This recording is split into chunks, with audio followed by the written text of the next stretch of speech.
Šių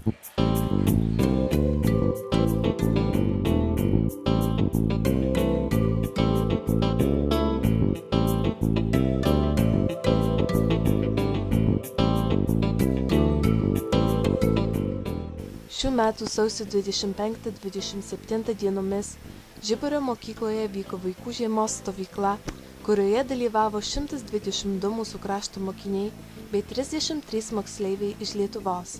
Veikė 7 grupės, kuriams vadovavo 14 mokytojų. Užsiėmimus tarp kitko vedė Alytaus gimnazijos dailės mokytoja Diana Pavilionienė ir rankų darbų technologijų mokytojas Algirdas Grabliauskas. Viduramžių šokių žiburiečius pamokė studentė iš Kauno Rūta Stepanovaitė. Ir 1, ir 2, hop į dešinę, 2, hop į kairę, 2, hop į dešinę, 2, stop. 1, 2, 3, 4, 5, 6. Grįžom savo vietą. Aišku viskas? Jeigu kas neaišku, tai sakykite. Gerai? Pasiruošę? 6 ir 1, 2, 3, 4, 5, 6, atėjom, tada 7, 8, gerai, tik dėkim rankas ant kėmens, gerai, tada per 9 mes abu pasiruošėm, per 10 mergina šauna į viršų, vaikinas jai padeda šauna, tas nešauna. Pasiruošė ir... Labai gerai, tai va, aš nežinau, ir į kairę.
Moksleiviai mokėsi žongliruoti, breakdance šokių, dainuoti. Sporto užsiėmimams vadovavo Algirdas Vaicekauskas ir Juozas Liaukevičius.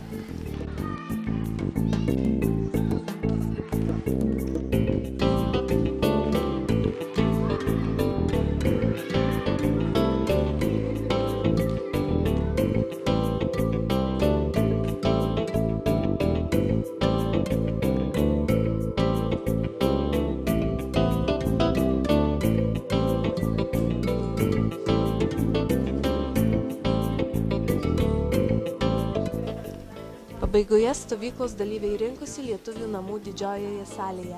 Grupės parodė, ką išmoko ir ką nuveikė. Žongliravo, šoko senovinį viduramžių šokį, dainavo.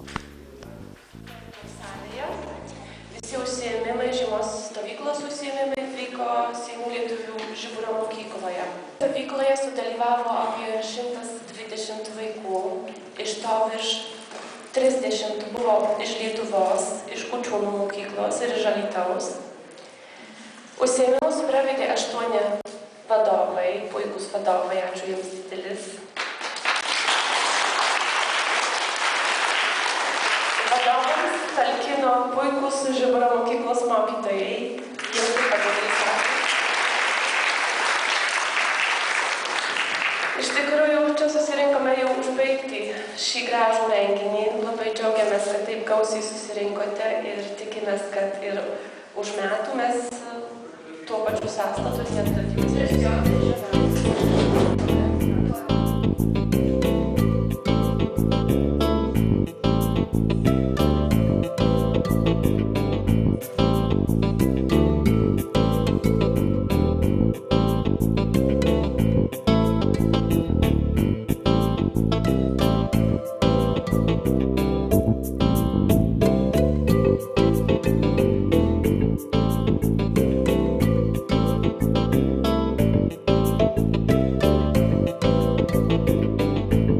Thank you.